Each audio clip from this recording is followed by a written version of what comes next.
Berjumpa lagi dengan Albarak. Kita lanjutkan cerita Budak Bayangan. Jangan lupa share, like, komen, dan subscribe. Budak Bayangan bab 1736, jadikan 4. Ketiganya meninggalkan ruangan mewah itu dan menuju ke lantai dasar restoran, berniat untuk pergi. Morgan berjalan di depan, sementara Sunny dan Nevis mengikuti selangkah di belakang.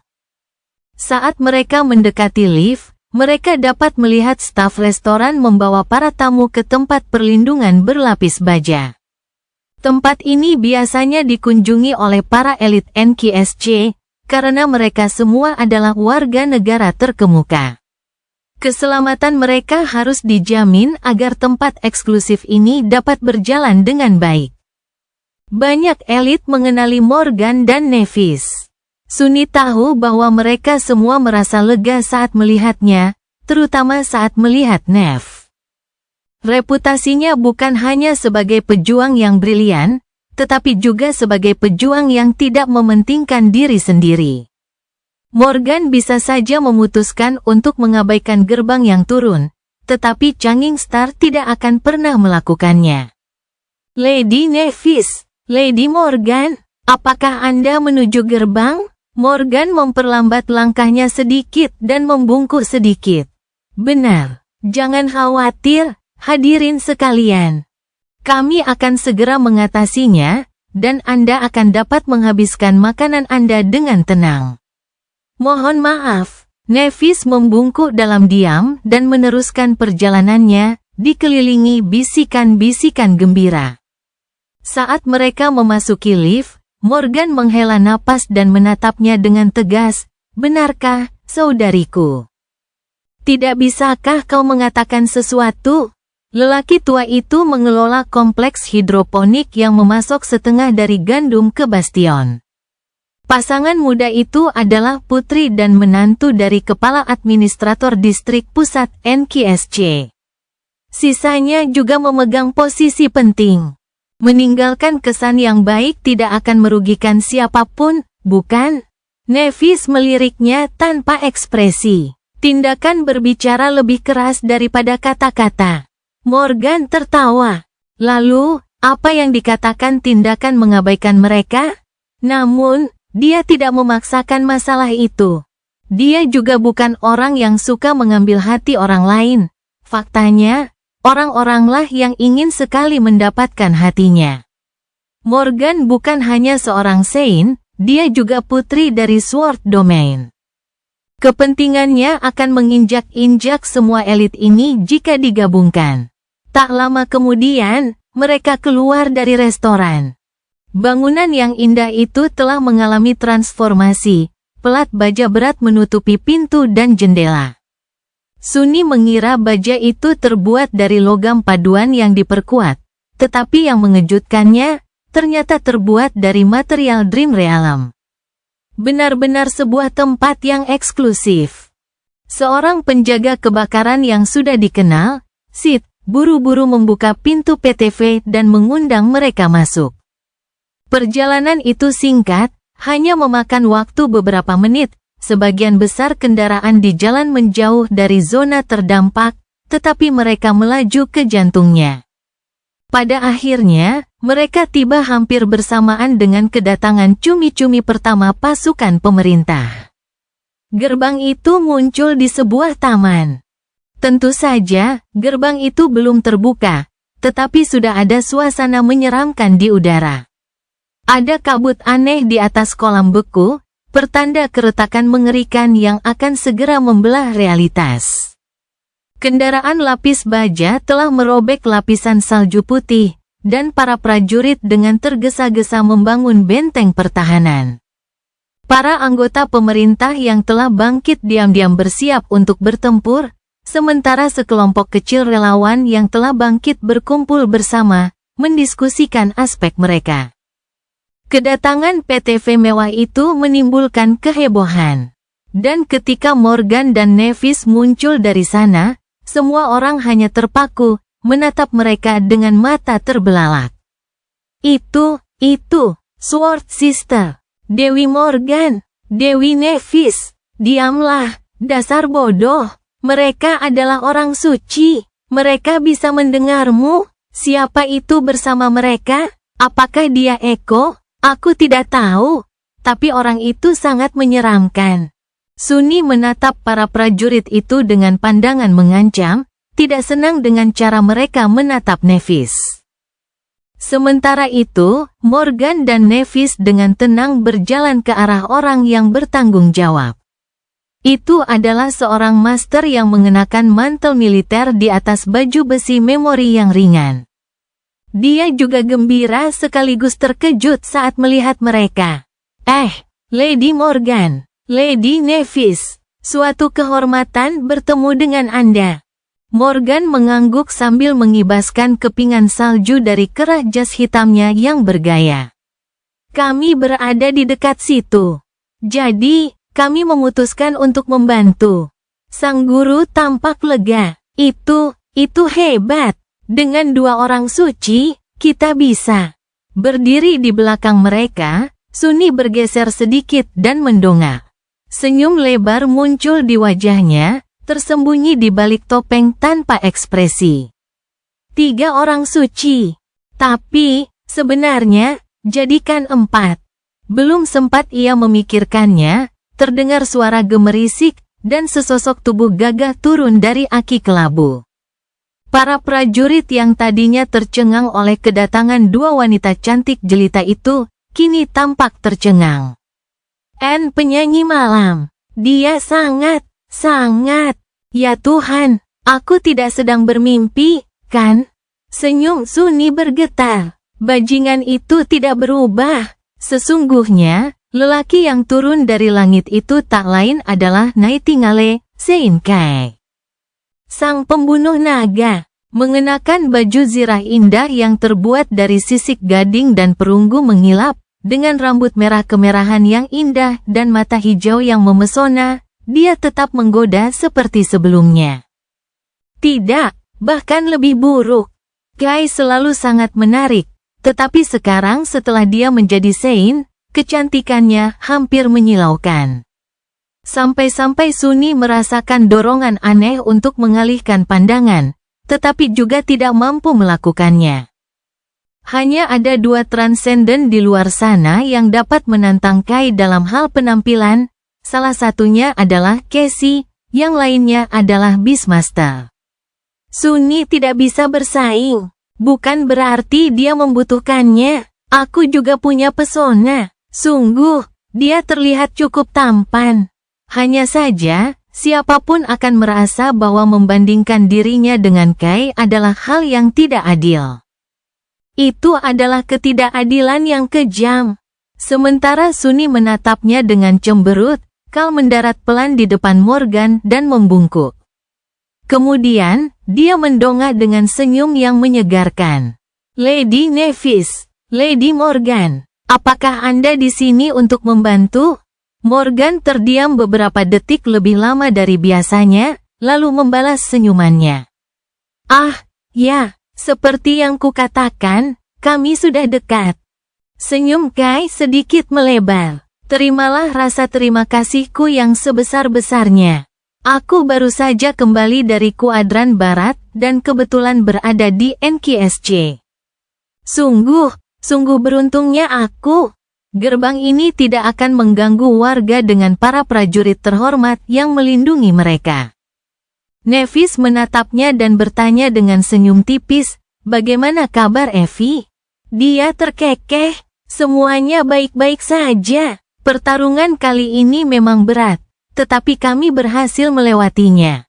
Ling kecil sudah punya cerita pengantar tidur favorit yang baru. Dengan itu, dia menoleh ke Sunni, terdiam sejenak, dan bertanya dengan sopan, senang bertemu dengan Anda, Tuan. Saya Sein Kal, dari pasukan pemerintah. Dan Anda? Sunni ragu-ragu, mempertimbangkan bagaimana menjawabnya. Akhirnya, ia memutuskan untuk berbuat nakal. Sambil menatap Kal tanpa emosi, ia berkata dengan nada tenang, kamu bisa memanggilku Shadow, aku sahabatmu. Kai berkedip beberapa kali. Perlahan, Ekspresi lucu muncul di wajahnya. Proses berpikirnya cukup jelas. Sahabat karibku, aku jelas belum pernah bertemu orang ini sebelumnya. Tetapi dia tampaknya tidak berbohong. Tidak, tapi itu tidak mungkin benar. Aku pasti ingat kalau aku punya sahabat. Jadi jika dia tidak berbohong, tetapi juga tidak mengatakan kebenaran. Begitu, orang ini gila. Dia sungguh-sungguh percaya pada kebohongannya. Tunggu, ya ampun, dia bukan Sasaeng, kan? Senyum magnetis Kai sedikit meredup. Pada saat itu, Nevis menatap Sunny dengan pandangan aneh dan menengahi. Ini Sein Sado. Dia agak eksentrik. Dia juga di sini untuk membantu. Kai ragu sejenak, lalu mengangguk ragu. Begitu ya, terima kasih atas kesediaanmu, Lord Sado. Dengan itu, dia menoleh kepada tuan yang bertanggung jawab atas pasukan pemerintah, buang rencana pertempuran dan pindahkan orang-orangmu kembali. Kami akan mengurus gerbang, dengan sedikit keberuntungan, kalian bahkan tidak perlu mengalahkan orang-orang yang tertinggal. Sang guru mengangguk penuh terima kasih. Ya, santokal saat itu, angin bertiup kencang, dan kegelapan aneh menyebar di taman. Udara di atas kolam beku bergetar lebih hebat. Turunnya gerbang mimpi buruk tidak jauh. Kai menoleh ke Morgan dan Nevis, bertanya dengan sopan, bagaimana Anda ingin menangani hal ini? Morgan terdiam beberapa saat, lalu melirik Sunny dengan pandangan menggoda. Bibir merahnya membentuk senyum, dan dia berkata dengan ramah, Lord Sado, apakah Anda ingin melakukannya? Adik saya sangat fasih saat menggambarkan kehebatan Anda. Harus saya akui, saya sedikit iri karena tidak berkesempatan menyaksikannya sendiri. Sunny menatapnya dengan dingin. Mau mengukur kekuatanku, ya? Dia terdiam sejenak, lalu mengangkat bahu. Baiklah, kalau begitu, tetaplah di sini. Aku akan mengurusnya. Baiklah. Kalau begitu kamu akan kecewa. Saat realitas terbelah, terkoyak oleh celah gelap, sosok anggun seorang ksatria batu bangkit dari bayangannya. Dua mata merah menyala dengan api merah dingin. Sunny mendongak ke arah Sein, menunjuk ke arah gerbang, dan berkata dengan tenang, jalani saja masalah itu. Ksatria pendiam itu memiringkan kepalanya sedikit, lalu berbalik dan menatap gerbang. Meskipun dia tidak mengatakan apa-apa, entah mengapa, tatapannya yang acuh tak acuh terasa penuh dengan penghinaan. Memanggil bilah pedang hitamnya dan perisai bundar, dia memukul tepi perisai itu 2 kali dengan lembut lalu melangkah menuju kolam beku dengan langkah anggun dan tidak tergesa-gesa. Morgan, Nevis, dan Kai tercengang menatapnya dengan bingung. Sunny menyilangkan lengannya dan berkata dengan nada datar dan acuh tak acuh, seharusnya sudah cukup. Semuanya. Santai saja dan nikmati pertunjukannya. Budak Bayangan bab 1737, Jalan-jalan di taman. Ketika kegelapan yang mengerikan dari gerbang mimpi buruk membelah kenyataan, sinar matahari meredup dan berubah menjadi suram, membuat dunia tampak tidak jenuh. Hembusan angin dingin bertiup melintasi taman bersalju, seolah-olah langit itu sendiri tersedot ke dalam celah hitam. Sesaat kemudian, gelombang kejut yang menakutkan menggulung para prajurit, membuat mereka terhuyung-huyung. Jubah putih Nev berkibar tertiup angin, tetapi tidak ada satupun dari keempat orang suci yang bergerak. Untuk sesaat, satu-satunya makhluk yang bergerak di zona benturan adalah Sein. Ia berjalan mantap menuju gerbang, sosoknya yang anggun memancarkan perasaan dingin, acuh tak acuh, dan tak terelakkan. Kai menatap punggungnya sejenak, lalu berdeham. Eko milikmu tampak sangat mengesankan, Lord Sado. Bergaya juga, desain armor yang sangat anggun dan bersahaja, tema monokromatik, namun kaya dan ekspresif alih-alih membosankan. Sungguh penggunaan bentuk dan variasi tekstur yang indah untuk mengimbangi kurangnya palet yang dinamis, luar biasa, sungguh. Tunggu, di mana aku tadi? Dia berhenti sejenak, lalu menambahkan dengan senyum malu, benar. Yang ingin kukatakan adalah, ekomu dapat menghentikan para kekejian dan mematahkan momentum mereka. Kita akan mengikuti di belakang dan melawan Nigma Creatures saat mereka berhasil melewatinya. Sunni meliriknya dan memiringkan kepalanya sedikit. Melewatinya, Kai ragu sejenak, tidak yakin harus berkata apa. Ya, ada kemungkinan yang cukup tinggi bahwa gerbang ini akan mencapai kategori 3. Bahkan jika dia adalah Transcendent Echo. Mungkin akan sedikit sulit. Sunni tersenyum di balik topeng. Lihat saja, dia berbalik dan menatap Sein. Kai, Nevis, dan Morgan tidak punya pilihan selain mengikuti teladannya. Sebenarnya, Sunni merasa agak canggung, hanya berdiri di sana dan tidak melakukan apapun sementara Sein melakukan semua pekerjaan. Dia akan memanggil kursi bayangan dan duduk, tetapi sayangnya, kursi itu biasanya berada di belakang meja resepsionis Brilliant Emporium. Siapapun yang pernah mengunjungi ruang makan dapat mengenalinya sekilas. Saya rasa, berdiri dengan canggung. Di luar sana, di depan mereka, makhluk mimpi buruk pertama muncul dari celah gelap gerbang mimpi buruk. Itu adalah binatang besar dengan tubuh menggembung, otot-otot mengerikan bergerak mulus di bawah kulit abu-abunya yang keras. Kaki belakang kekejian itu tampak kurang berkembang, tetapi tungkai depannya sangat besar, menyerupai batang pohon yang terjal. Dua gading ganas melengkung ke atas dari rahangnya, sepanjang tombak. Binatang itu mengeluarkan raungan yang memekakkan telinga dan menerjang maju, tanah berguncang akibat langkah kakinya yang berat. Sein tidak melambat. Dia hanya menurunkan perisainya, menghadapi serangan keji itu secara langsung, di tengah perjalanan. Pada saat berikutnya, gading-gading mengerikan itu menghantam perisai oniks dan hancur. Berikutnya adalah kepala makhluk itu. Tengkoraknya pecah seperti labu busuk, berhamburan di salju dalam gelombang merah tua. Kekejian besar itu bertabrakan dengan perisai dan hancur menjadi bubur di permukaannya, hanya untuk dilempar ke samping dengan jentikan pergelangan tangan sesaat kemudian. Jatuh ke tanah dalam tumpukan tak bernyawa dan berdarah. Seolah-olah dia menggunakan Sein untuk bunuh diri. Berdiri di samping Sunni, Kai berkedip. Nevis, yang pernah melihat Shadow yang pendiam sebelumnya, tampak tidak terkejut. Morgan terlalu cerdik untuk menunjukkan reaksi, tetapi tatapannya berubah sedikit lebih tajam. Sunni tersenyum. Di depan gerbang, lebih banyak makhluk mimpi buruk lahir dari kegelapan yang mengerikan. Gelombang mereka, masing-masing tampaknya cukup kuat untuk mencabik-cabik kendaraan lapis baja.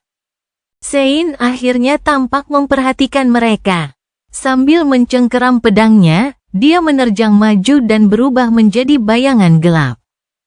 Awan salju, es, dan tanah yang terkoyak meledak ke udara dari tempat kakinya menginjak tanah.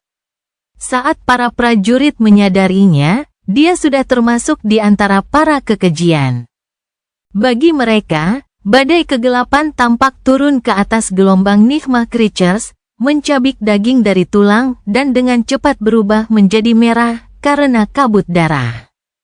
Suara lolongan memenuhi udara, dan tubuh-tubuh yang terpenggal berjatuhan di atas salju, yang dengan cepat berubah menjadi merah dan meleleh karena panasnya kekerasan yang mengerikan.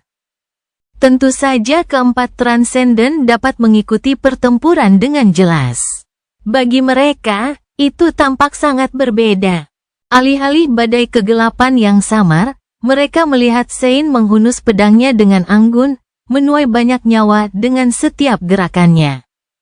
Ilmu pedangnya solid dan tepat, setiap langkah terukur, setiap tebasannya sangat efisien dan mematikan. Pedang hitam itu terangkat dan jatuh, membelah para kekejian menjadi dua. Perisai oniks berayun menghancurkan tengkorak mereka dan menghancurkan tubuh mereka. Pedang itu seperti bilah guilotin yang kejam, sementara perisai itu seperti dinding batu hitam mengilap yang tak tertembus. Sein begitu tirani sehingga bahkan ketika dikelilingi oleh monster dan iblis, dia tampak seperti keturunan neraka yang sebenarnya.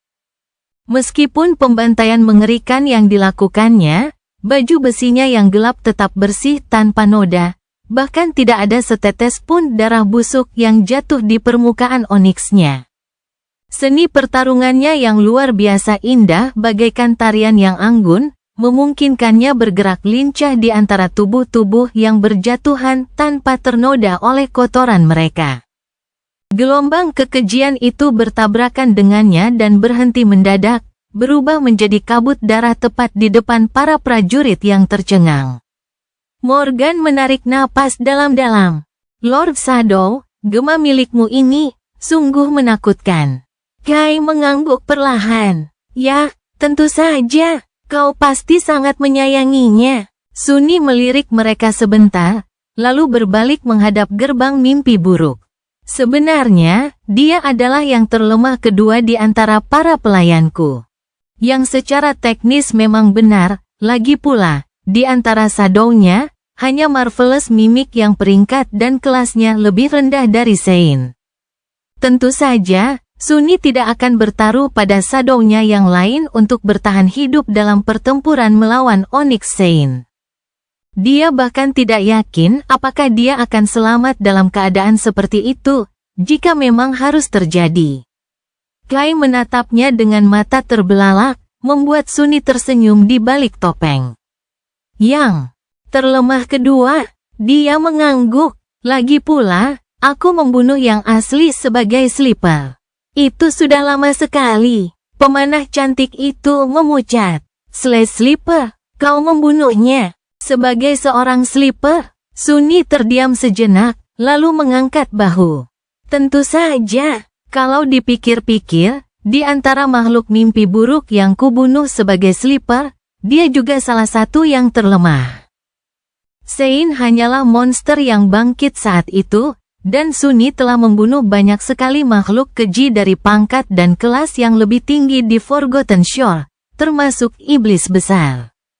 Jadi, jika seseorang hanya memperhitungkan kekuatan murni, Sein memang berada di tingkatan yang lebih rendah dari makhluk-makhluk yang dibunuhnya di sana. Kai membuka mulutnya, lalu menutupnya, lalu membukanya lagi.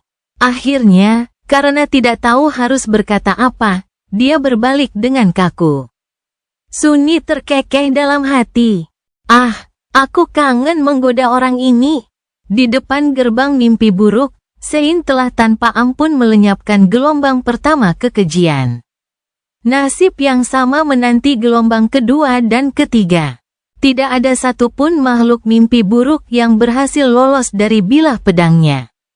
Melihat pemandangan pembantaian yang mengerikan, Sunni tidak bisa menahan perasaan sedikit sedih. Dia ingat betul saat pertama kali dia berhadapan dengan Nigma Gate. Betapa putus asanya dia berjuang, dan betapa mustahilnya tugas membendung gelombang kekejian itu. Pada akhirnya, dia akan gagal jika bukan karena kedatangan Jet yang tepat waktu. Namun, kali ini, kategori gerbang adalah satu tingkat di atas yang telah ia lawan sebagai Mongrel. Namun, Sunni bahkan tidak perlu menggerakkan satu jari pun. Hanya satu bayangannya saja sudah cukup untuk menahan ancaman, dan ia bahkan tidak perlu memberikan augmentasi penuh dari semua bayangannya padanya. Begitu banyak waktu telah berlalu, dan begitu banyak hal telah berubah. Beberapa menjadi lebih baik, beberapa menjadi lebih buruk. Sunni diam-diam melirik Nevis dan Kai saat penjaga gerbang akhirnya muncul dari celah itu. Makhluk itu tampak seperti gunung daging abu-abu, tubuhnya yang menjulang tinggi dipenuhi otot-otot menonjol, taring tajam, duri-duri berdarah, dan pelindung tulang yang mengerikan. Ia meraung dengan marah, membuat seluruh taman berguncang. Seorang tiran yang korup, begitulah kelihatannya. Berdiri di atas tumpukan mayat, Sein meliriknya dan akhirnya memutuskan untuk memanggil kegelapan dari hatinya. Aura gelap menyelimuti pedang hitamnya, dan hawa dingin menjalar ke tulang belakang Sunyi. Mata merahnya bersinar dengan cahaya merah menyala. Sang tiran melesat maju, dan di saat yang sama, bilah pedang hitam membelah dunia. Sekarang siapa yang pamer? Garis tipis perlahan-lahan menampakkan dirinya pada tubuh raksasa yang menjulang tinggi itu, membaginya dengan jelas menjadi dua bagian vertikal. Kemudian, perlahan-lahan darah mengalir keluar. Sang tiran tersandung, lalu perlahan jatuh ke tanah, tubuhnya hancur menjadi dua bagian berdarah. Gelang praktis itu berbicara ke telinga Sunyi, kamu telah membunuh seorang tiran yang rusak. Bayanganmu tumbuh lebih kuat. Ini adalah satu-satunya pecahan yang diterima Sunyi dari pertarungan ini. Sambil memandangi bangkai-bangkai makhluk mimpi buruk yang dibantai, yang menumpuk tinggi di taman yang tiba-tiba sunyi, dia mendesah. Sungguh suatu pemborosan. Sein menatap bongkahan darah dari tiran yang mati itu dengan acuh tak acuh, lalu berbalik dan melirik Sunyi. Setelah menerima anggukannya, dia mundur selangkah dan menghilang dalam bayangan. Beberapa saat kemudian, sosok menyeramkan dan gila itu diam-diam kembali kepadanya dan menyatu dengan sosok nakal, yang selama ini berpura-pura menjadi bayangan normal. Beristirahat dengan santai di tanah di bawah kakinya. Sunyi menatap Morgan dan terdiam sejenak. Maafkan saya akan mencoba memberi Anda kesempatan untuk menyaksikan kehebatan saya di lain waktu. Budak Bayangan bab 1738, Bendungan Runtuh. Krisis gerbang berakhir begitu saja, meninggalkan para prajurit pemerintah berdiri di sana dalam keheningan yang tercengang. Pada akhirnya, tak seorang pun dari mereka harus melakukan apapun untuk menahan makhluk mimpi buruk. Bala bantuan yang datang terkejut melihat tumpukan mayat berserakan di tanah, mereka telah menduga akan terjun ke dalam pertempuran yang mengerikan. Tetapi akhirnya malah menyaksikan akibat dari pembantaian yang mengerikan. Tentu saja, bukan berarti mereka tidak melakukan apapun. Taman itu telah porak-poranda akibat pertempuran yang dahsyat, dan retakan Nihmah Gate yang buruk masih berkilauan di udara. Sunyi memandanginya dengan penyesalan, tidak banyak taman di NKSC, dan taman ini tidak akan bisa digunakan dalam waktu dekat. Kecuali sekelompok master menantang dan menaklukkan benih mimpi buruk, tempat ini tidak akan pernah aman bagi manusia. Gelombang awal kekejian telah dilenyapkan, dan penjaga gerbang tumbang. Namun, makhluk mimpi buruk baru dapat muncul dari celah itu kapan saja. Pasukan pemerintah harus membangun zona penahanan di sekitar gerbang, lengkap dengan bahan peledak yang kuat dan perimeter yang dibentengi.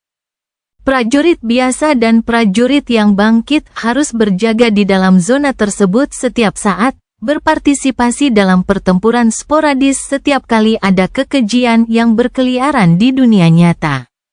Kai pun menatap gerbang, ekspresinya muram. Dalam beberapa dekade sejak turunnya mantra mimpi buruk, banyak zona penahanan seperti itu telah tersebar di area yang dihuni manusia. Ada banyak juga di sini, di NKSC, dan semakin banyak yang muncul, semakin sedikit pasukan pemerintah yang harus disebar. Situasinya semakin memburuk setelah rantai mimpi buruk. Relatif mudah untuk menemukan kelompok Awaken yang bersedia menantang mimpi buruk kedua dan mudah-mudahan menaklukkannya dengan menutup gerbang. Misalnya, yang dekat sekolah Rain telah lama menghilang. Namun, jauh lebih sulit untuk menutup gerbang kategori 3, karena hanya master yang bisa bertahan hidup dari mimpi buruk ketiga. Bahkan saat itu, sebagian besar tidak berhasil. Dan meskipun jumlah master yang dimiliki manusia telah meningkat 10 kali lipat, dan terus tumbuh setiap tahun, jumlah gerbang kategori yang lebih tinggi meningkat lebih cepat. Kai mendesah dan menggelengkan kepalanya. Suaranya terdengar sedikit lelah saat dia bergumam pelan, tidak ada istirahat bagi orang jahat. Morgan, yang sedang berbicara dengan master yang bertanggung jawab atas tentara pemerintah, meliriknya dengan rasa ingin tahu. Oh, maukah Anda memimpin serangan itu sendiri, Tuan Kai? Dia tersenyum lemah, menyebabkan beberapa prajurit biasa bergoyang, lalu menggelengkan kepalanya. Saya tidak yakin. Saya harus membicarakannya dengan atasan saya terlebih dahulu. Dia mengangguk tanda mengerti. Baiklah, kalau begitu, klan Valor bersedia menawarkan bantuan kali ini. Lagi pula, aku tidak bisa berbuat apa-apa meskipun muncul dengan percaya diri. Tanganku gatal ingin bertarung. Sunni mendengarkan mereka dengan bingung. Dia yakin hal itu tidak terlihat dalam bahasa tubuhnya. Namun Nevis memutuskan untuk menjelaskannya. Pemerintah sedang mencoba beradaptasi dengan lingkungan baru. Karena ada terlalu banyak gerbang yang tidak dapat ditutup, mereka terus mencari cara untuk mengurangi tekanan dalam menjaga semuanya. Metode yang paling efektif adalah dengan membiarkan seorang Sein mengikuti panggilan ke benih mimpi buruk dan membersihkan wilayah di sekitarnya dari semua kekejian. Dengan begitu, mereka tidak akan mengembara ke dunia nyata, setidaknya untuk sementara waktu. Dia mempelajari celah gelap gerbang dan menambahkan, saya sendiri telah berpartisipasi dalam banyak operasi pembersihan ini. Banyak dari legasi sains juga telah mengikuti contoh saya, menawarkan jasa mereka, terutama mereka dari generasi baru, yang sangat menghormati saya. Pengalaman pertempuran mereka relatif buruk, jadi mereka melihatnya sebagai kesempatan untuk mengasah diri. Selama daerah sekitar Nigma Seeds dibersihkan pada interval tertentu, tekanan pada sumber daya pemerintah berkurang drastis. Sunni menatapnya sejenak, lalu berkata dengan nada dingin, kedengarannya seperti mencoba menambal lubang pada bendungan yang runtuh. Nevis tersenyum tipis. Memang, namun, hal itu juga mengajarkan orang-orang yang menutup lubang cara berenang. Lalu, ekspresinya menjadi sedikit gelap. Tetapi saya setuju dengan pendapat Anda. Itu hanyalah tindakan sementara. Kai dan Morgan berjalan mendekat, mendengarkan akhir pembicaraan mereka. Sang pemanah menawan tersenyum. Selama masih ada orang-orang pemberani yang bersedia bangkit menghadapi tantangan, tidak ada yang akan hilang. Kami akan terus menjaga dunia ini tetap aman. Atau setidaknya simen mungkin, seperti yang Anda lakukan hari ini, Lord Shadow. Terimalah rasa terima kasih saya yang tulus. Sunni menatapnya sejenak. Kemudian dia mengangguk dan berkata dengan tenang, baiklah. Aku menerimanya. Kai menatapnya dengan ragu. Karena tidak tahu harus berkata apa, dia menoleh ke Nevis, berniat mengucapkan terima kasih juga. Haruskah saya melakukannya, atau tidak? Sunni ragu sejenak, tetapi tidak dapat menahan diri. Jadi, dia menambahkan dengan nada acuh tak acuh, jangan harap bantuanku lain kali. Aku punya sejarah buruk dengan Nigma Gates. Terakhir kali aku kebetulan berada di dekatnya, aku berakhir dalam perebutan hak asuh dengan teror terkutuk. Pertemuannya dengan gerbang kategori 4 di Antartika telah membawanya ke mimpi buruk ketiga, di mana ia akhirnya bertemu dengan seekor burung jahat. Kai lupa apa yang akan dikatakannya kepada Nevis dan menatapnya dengan tatapan kosong. Pertikaian hak asuh. Sunni mengangguk acuh tak acuh padanya. Ya, teror terkutuk itu ingin keturunannya kembali. Bajingan pencuri. Pemanah yang menawan itu menarik napas dalam-dalam, menatap langit, lalu memaksakan diri mengucapkan beberapa patah kata, nadanya tertahan. Aku mengerti, dia berusaha mengatakan sesuatu yang lain, tapi Sunny memotongnya, ngomong-ngomong. Nightingale, itu burung, kan? Aku tidak suka burung. Kai membeku, menatapnya dengan ekspresi gelisah. Sunny menatapnya sebentar, lalu mencondongkan tubuh ke depan, mengangkat tangan, dan menepuk pundaknya. Tidak apa-apa, aku akan membuat pengecualian untukmu, Saint Nightingale.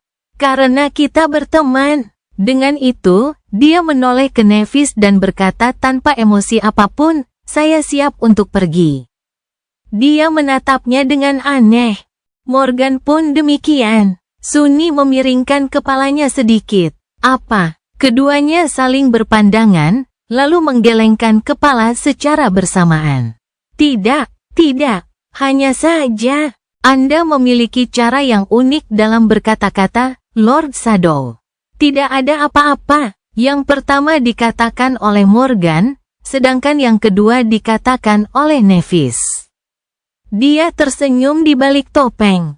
Aneh, saya sudah 2 kali dideskripsikan sebagai orang unik hari ini. Saya mulai curiga bahwa itu bukan pujian. Morgan tersenyum ramah dan berkata dengan nada yang sangat sopan, tidak. Sambil menggelengkan kepalanya, dia membungkuk ringan pada Kai lalu berbalik, menuju PTV yang mengantar mereka ke sini. Sunny mengikutinya, memberi Nevis kesempatan untuk mengucapkan selamat tinggal kepada pemanah menawan itu. Ia segera menyusul mereka, dengan ekspresi rumit. Atau lebih tepatnya, ekspresinya tetap tenang seperti biasa. Namun, Sunny bisa merasakan sedikit ketegangan tersembunyi di kedalaman mata abu-abunya. Mereka melewati kendaraan militer dan mendekati PTV. Penjaga api yang mengendarainya, Sid, sudah kembali. Dia telah bergabung dengan sukarelawan yang terbangun sebelum gerbang dibuka, dengan maksud untuk memimpin mereka ke dalam pertempuran. Tentu saja, pada akhirnya, partisipasi mereka tidak diperlukan. Sid hendak membuka pintu penumpang ketika Nevis tiba-tiba berhenti, menatap PTV sambil mengerutkan kening. Merasakan kegelisahannya, Morgan dan Sunny juga berhenti.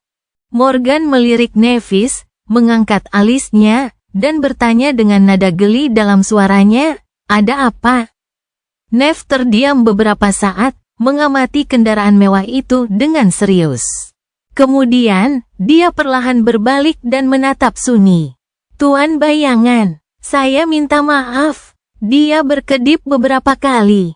Apakah dia meminta maaf karena telah menyeretnya ke gerbang yang terbuka? Tidak. Nevis melihat pertarungan melawan mantra mimpi buruk sebagai tugas suci semua yang terbangun. Dia tidak akan meminta maaf untuk hal seperti itu. Lalu bagaimana? Menyembunyikan kebingungannya, Sunny bertanya dengan nada dingin, untuk apa? Ekspresinya tetap tenang saat dia menjawab, sepertinya saya akan dibunuh. Maaf atas ketidaknyamanannya. Apa? Sebelum Sunny sempat bereaksi, Sid membuka kunci pintu penumpang dan menarik gagangnya. Pada saat berikutnya, PTV hancur dalam sekejap yang menyilaukan, dan gemuruh ledakan yang memekakkan telinga menggelegar di atas taman bersalju. Budak Bayangan bab 1739, Pembunuhan. PTV meledak. Tidak, sungguh. Sunny tertegun. Siapa yang mencoba membunuh seorang santo dengan bahan peledak? Apakah orang-orang ini mengalami tantangan mental? Gagasan itu begitu konyol sehingga untuk sesaat, pikirannya menolak untuk menerimanya. Segala sesuatu terjadi terlalu cepat bagi tentara pemerintah untuk bereaksi. Kendaraan itu hancur berkeping-keping, dan kobaran api yang dahsyat pun melanda dunia. Gelombang kejut yang dahsyat juga bergulir, menyebar seperti riak kekuatan penghancur yang tak terlihat. Tetapi, tentu saja, sains lebih cepat. Kai terlalu jauh untuk melakukan apapun, tetapi Sunny, Morgan, dan Nevis tidak. Memang, tidak banyak yang dapat mereka lakukan dalam waktu sesingkat itu. Nevis tampaknya telah mengendalikan api agar mengalir di sekitar si sopirnya. Sang penjaga api terhindar dari luka bakar, tetapi menerima beban penuh dari gelombang kejut, terhuyung mundur saat rambut pirangnya yang kotor berkibar tertiup angin. Tentu saja, sebagai seorang master, dia tidak akan terluka parah, tetapi seringai kesakitan masih muncul di wajahnya. Sementara itu, Morgan mengangkat satu tangan yang terbungkus kulit dan memotong ledakan itu. Sunny cukup yakin bahwa dia tidak melihat apa-apa. Saat tangannya menebas ke depan, api dan gelombang kejut terbelah di depannya, seolah-olah terpotong oleh bilah yang tak terlihat. Ledakan itu menggelinding melewati putri perang, meninggalkannya sama sekali tanpa cedera. Tidak ada satupun noda yang muncul pada setelan hitamnya yang bergaya. Adapun Sunny sendiri, dia tidak melakukan apapun. Momen singkat itu sudah cukup baginya untuk memastikan bahwa ledakan itu benar-benar biasa saja, jadi tidak perlu bertindak. Sunny hanya membiarkan api menelannya, dan gelombang kejut menghantamnya.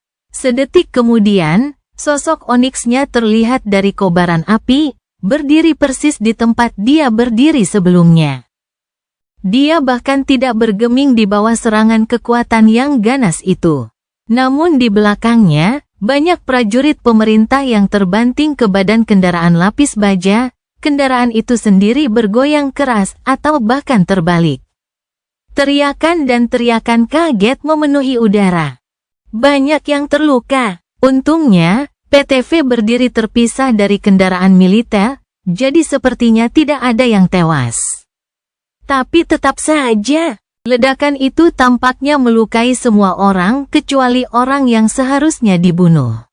Sebelum gelombang kejut itu sempat menghilang, Morgan, Nevis, dan Sunny saling berpandangan, semuanya menyampaikan pikiran yang sama. Itu pengalihan perhatian. Ledakan itu dimaksudkan hanya untuk mengalihkan perhatian mereka saat serangan sebenarnya tiba. Tapi apa? Tiba-tiba merasakan urgensi, Sunny mengirimkan indera bayangannya keluar, menyebarkannya ke area yang luas. Ada banyak bayangan di jalan-jalan NKSC yang padat, jadi pikirannya hampir kelebihan beban oleh kepadatan informasi yang mengalir ke dalamnya. Untungnya, dia telah lama belajar cara menyaring kebisingan yang tidak berguna, berkonsentrasi hanya pada potensi ancaman. Kelihatannya tidak ada sesuatu yang berbahaya di dekat mereka. Tapi butuh beberapa waktu bagi indranya untuk mencapai batas maksimal. Di sana, Sunny merasakan bayangan cepat melaju ke arah mereka, tapi sudah tidak ada waktu untuk bereaksi. Sebelum satupun dari mereka bisa bergerak, sebuah anak panah aneh yang hanya terlihat sepersekian detik sebelum mengenai sasarannya menampakkan diri di udara. Menembus awan api yang disebabkan oleh ledakan itu. Ukurannya sangat besar, panjangnya hampir 2 meter, dan lebih menyerupai proyektil yang cocok untuk mesin kereta luncur daripada anak panah yang seharusnya ditembakkan dari busur. Kalau bukan karena bulu di sisi belakang gagangnya, Sunny pasti mengira itu lembing berat. Anak panah besar itu mengenai dada Nevis, membuatnya terlempar ke belakang seperti boneka kain. Ia terlempar ke belakang dan menabrak kendaraan militer, merusak pelat baja paduan sebelum jatuh berlutut. Sunny sudah bergerak. Dia tahu, tentu saja, bahwa sesuatu seperti itu tidak akan membunuh Changing Star dari klan api abadi. Sejujurnya dia bahkan tidak sepenuhnya yakin apa yang dibutuhkan untuk membunuhnya. Mengingat kemampuan sucinya untuk menyembuhkan dirinya sendiri, tetapi jantungnya masih berdebar kencang, mengetahui bahwa dia terluka. Anak panah itu, jenis anak panah apakah itu? Apa pangkat dan kelasnya? Apa saja kekuatan gaib yang dimilikinya? Apakah anak panah itu mengandung racun yang mematikan?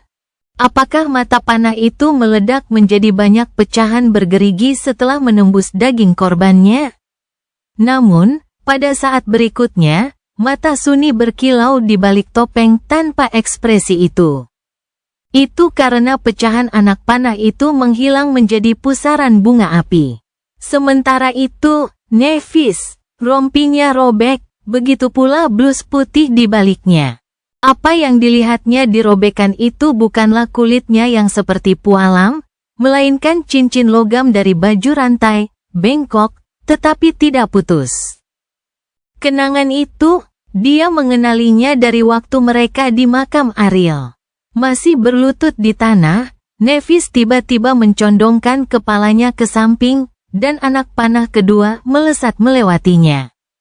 Anak panah itu menembus kendaraan militer yang berat itu, menyeretnya menjauh karena kekuatan benturannya, dan meledak dari sisi lain dalam hujan puing-puing logam. Siapa sebenarnya yang menembakkan panah raksasa ini? Anak panah ketiga dipotong oleh Morgan, yang memotongnya dengan tangan kosong. Akan tetapi, sekarang indera bayangan Suni telah meluas lebih jauh, ia dapat merasakannya. Belasan bayangan cepat berjatuhan ke arah mereka seperti meteor, masing-masing bergerak dengan kecepatan yang mengerikan. Dua diarahkan kepadanya, dan dua lagi ke Morgan. Satu mengarah ke Sid, tetapi sisanya diarahkan ke jantung Nev. Itu tidak masuk akal, sungguh. Mengingat jarak dari mana pemanah misterius itu menembak mereka. Sebagian besar anak panah pasti sudah berada di udara jauh sebelum anak panah pertama mengenai sasaran, dan kemungkinan besar sebelum PTV meledak. Jadi, penembak jitu itu pasti sudah memperhitungkan semuanya, bagaimana ketiga orang suci itu akan bereaksi terhadap ledakan itu, kemana Nevis akan terlempar ke belakang. Bagaimana Suni akan bergerak? Keterampilan macam apa itu? Apakah pemanah misterius itu seorang nabi? Atau apakah anak panah itu memiliki pikirannya sendiri? Mengubah jalurnya untuk mengejar mangsanya? Suni harus berhadapan dengan anak panah aneh itu sebelum ada kesempatan untuk menemukan jawabannya. Tidak cukup waktu. Dia mengangkat tangan dan menangkap salah satu anak panah besar dari udara, meluncur mundur beberapa langkah sebelum momentumnya menghilang. Suni sudah mulai menampakkan bayangan yang tak terhitung jumlahnya ketika sebuah lagu menghantui tiba-tiba bergema di atas taman yang sunyi, menenggelamkan semua suara lainnya. Suaranya tidak terlihat, tetapi dia merasakan lagu itu mengalir melewatinya seperti sungai yang samar. Pada saat berikutnya, anak panah besar itu tampaknya telah mengenai dinding di udara, pecah dan berhamburan ke berbagai arah. Sambil menoleh ke belakang, Suni melihat Kai menutup mulutnya saat ia bergegas menuju sisa-sisa PTV yang terbakar. Kerja bagus, sobat. Indera bayangan Suni telah mencapai batas persepsinya, meliputi sebagian besar NOSC. Akan tetapi, tidak peduli seberapa keras dia mencari, dia tidak dapat merasakan pemanah misterius itu. Itu berarti satu dari dua hal. Entah penembak jitu itu memiliki kemampuan untuk menghindari deteksinya, atau anak panah telah ditembakkan dari jarak di luar 40 km lebih. Suni merasa sedikit merinding, bertanya-tanya siapakah yang mampu menembakkan anak panah ajaib dari jarak sejauh itu, dan dengan tingkat presisi seperti itu. Seorang master, mungkin saja, dengan aspek yang tepat, tetapi sangat tidak mungkin. Seorang santo, gema dari pangkat tinggi, menatap tatapan Kai, dia menunjuk ke arah datangnya anak panah itu. Sedetik kemudian, temannya, mantan temannya, melesat ke udara, menuju ke lokasi yang memungkinkan penyerang itu berada. Namun, entah mengapa, Suni ragu penembak jitu itu akan tertangkap. Mereka pasti langsung kabur setelah melepaskan anak panah, dan pasti sudah lama menghilang. Sambil menoleh ke belakang, ia mengamati pemandangan kehancuran.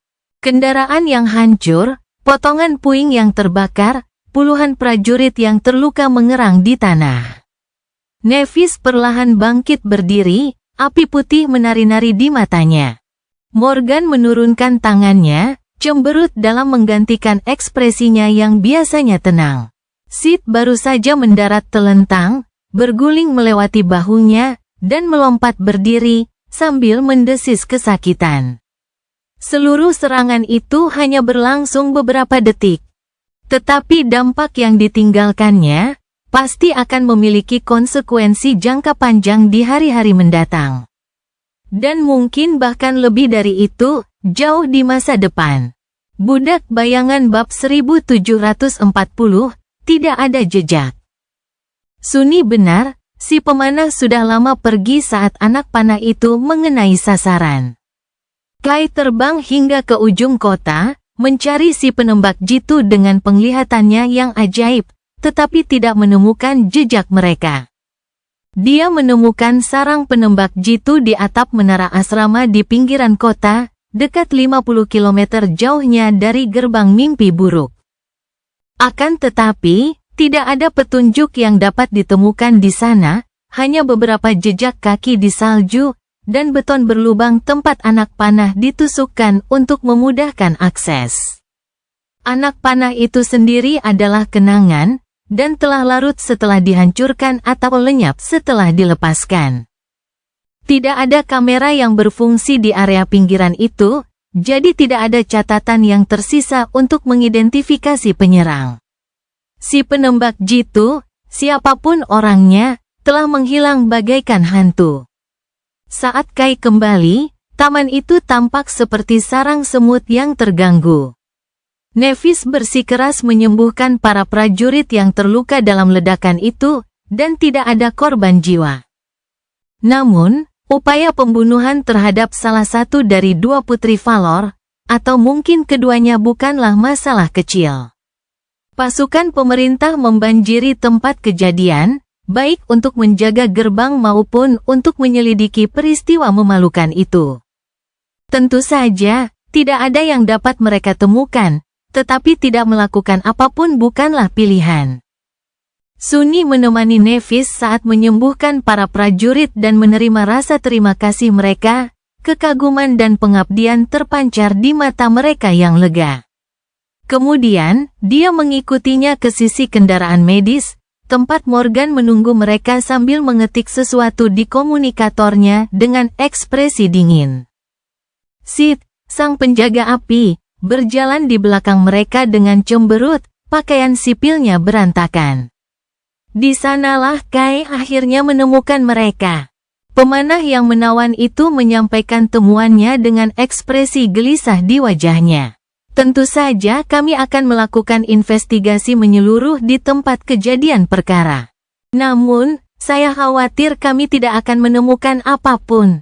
Tidak ada bukti fisik yang tersisa, dan karena penyerang cukup berhati-hati untuk menghilangkan jejak-jejak ini, mereka pasti punya cara untuk mengecoh para ahli ramalan kami. Dia menatap Nevis dengan rasa bersalah di matanya. Saya minta maaf, tidak banyak yang dapat dilakukan pemerintah. Dia meringis tanpa suara, namun, Morgan lebih vokal. Sambil menatap Kai dengan cemberut, dia berkata dengan nada dingin, NOSC adalah wilayahmu. Maafkan aku karena terus terang, Seinkal, tetapi pemerintah diizinkan untuk eksis karena berguna, menjaga ketertiban di dunia nyata. Jika anggota klanku dapat diserang dengan bebas di tanahmu, tanpa konsekuensi apapun, lalu apa gunanya pemerintah? Dia menatap tajam ke arahnya dengan serius, tanpa mengatakan apapun. Dia mendengus dan menggelengkan kepalanya. Baiklah, terserah. Adik perempuanku menjawab panggilan itu dan bergegas mencegah krisis gerbang, dengan sikapnya yang biasa tanpa pamrih, tetapi akhirnya terkena panah manusia. Begitu berita itu tersebar, menurutmu apa yang akan terjadi? Kai mengerutkan kening, masih tidak punya apapun untuk dikatakan. Namun, Sunni malah menatap Morgan. Dia mengemukakan sebuah poin menarik, bagaimana penyergapan ini bisa terjadi. Butuh banyak waktu untuk merencanakan pembunuhan, terutama jika targetnya adalah seorang Sein. Namun, keputusan mereka untuk menjawab peringatan darurat telah dibuat secara spontan. Tidak seorang pun dapat mengetahui bahwa Nevis akan berada di taman ini pada hari ini. Satu-satunya cara untuk memprediksi tindakannya adalah dengan mengetahui turunnya gerbang terlebih dahulu, serta mendapatkan akses ke jadwalnya. Apakah pemerintah sudah tahu tentang gerbang itu jauh sebelumnya? Tetapi merahasiakan informasinya, mengapa mereka harus melakukannya? Lokasi yang dipilih Morgan untuk pertemuan itu juga terlalu dekat dengan gerbang yang muncul. Apakah itu suatu kebetulan, atau apakah dia benar-benar tahu apa yang akan terjadi? Sunni memiringkan kepalanya sedikit, sebuah pikiran lucu muncul di benaknya. Apakah Valor sendiri yang mengirim penembak jitu itu? Mengapa mereka mencoba menyingkirkan Nevis sekarang? Apakah penyergapan itu merupakan upaya sungguh-sungguh untuk membunuh Nevis? Tentu. Sein yang lain bisa saja terbunuh oleh anak panah itu, tetapi sangat diragukan bahwa dia akan terluka parah. Namun sekali lagi, sangat sedikit orang yang benar-benar mengetahui sepenuhnya kemampuan Nev.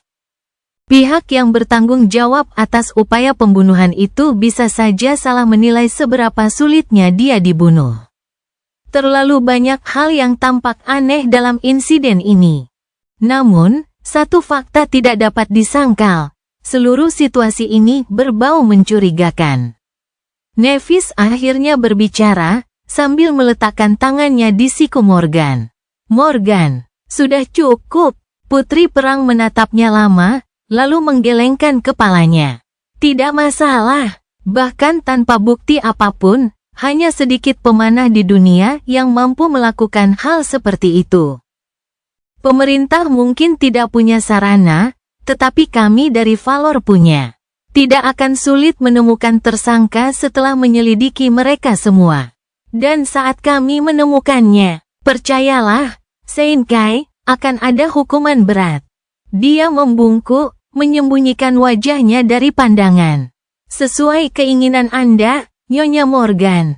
Sunni sudah lelah melihat temannya diganggu oleh orang lain. Jadi dia menoleh ke Nevis dan bertanya, berharap dapat mengalihkan pembicaraan ke arah yang berbeda. Bagaimana kamu tahu kalau PTV akan meledak? Dia meliriknya, ragu-ragu sejenak. Lalu mengalihkan pandangan sambil mengangkat bahu. Kau mungkin tidak tahu, Lord Shadow, tapi ada banyak upaya pembunuhan terhadapku saat aku masih muda. Aku punya banyak pengalaman dengan hal semacam ini. Mudah untuk menyadari jika sebuah kendaraan telah dirusak, jika kau tahu di mana mencarinya. Aku selalu melakukannya. Sunni menatapnya tanpa suara. Tapi aku tahu, kau pernah menceritakannya padaku sebelumnya. Aku bahkan menyaksikannya dalam mimpimu. Itulah yang ingin dia katakan. Namun, tentu saja dia tidak melakukan itu. Tak lama kemudian, konvoi kendaraan lapis baja berat muncul di dekat pintu masuk taman, yang dicat dengan warna klan Valor, bukan warna pemerintah. Morgan melihat konvoi itu dan menyimpan komunikatornya sambil mendesah berat. Sambil melirik Kai, dia terdiam sejenak, lalu berkata dengan sopan, "Kalau begitu, saya akan pergi. Tolong segera beritahu saya jika ada berita tentang penyelidikan ini, Lord Gal." Kemudian dia menoleh ke Nevis, "Apakah kamu ikut? Kamu pasti lelah setelah menyembuhkan semua orang ini."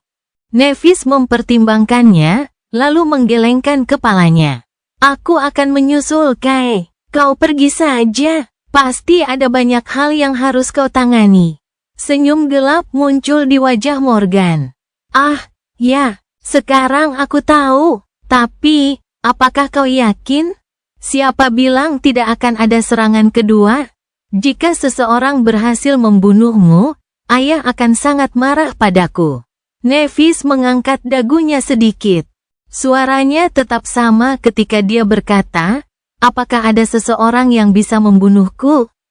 Morgan terdiam sejenak, lalu terkekeh dan berbalik. Terserah kau saja. Baiklah, adikku benar. Jika seseorang berhasil membunuhnya, mereka pasti sudah bekerja sangat keras. Setelah itu, dia mengangguk pada Sunny dan berjalan pergi. Sampai kita bertemu lagi, Tuan Bayangan. Tak lama kemudian, sosok anggunnya menghilang dari pandangan, meninggalkannya sendirian bersama Nevis dan Kalsuni yang mendesah di balik topeng. Jadi, mereka berdua akan menyusul. Tidak ada tempat baginya dalam reuni persahabatan mereka. Jadi, lebih baik baginya untuk pergi juga. Dia membuka mulutnya, bermaksud mengatakan sesuatu yang singkat dan acuh tak acuh. Tetapi yang mengejutkannya, Nevis berbicara lebih dulu. Memberikan Kai pandangan memilukan, dia menoleh ke Sunny dan bertanya, Lord Shadow, apakah Anda bersedia menemani kami? Cerita bersambung. Jangan lupa share, like, komen, dan subscribe. Agar tidak ketinggalan cerita selanjutnya.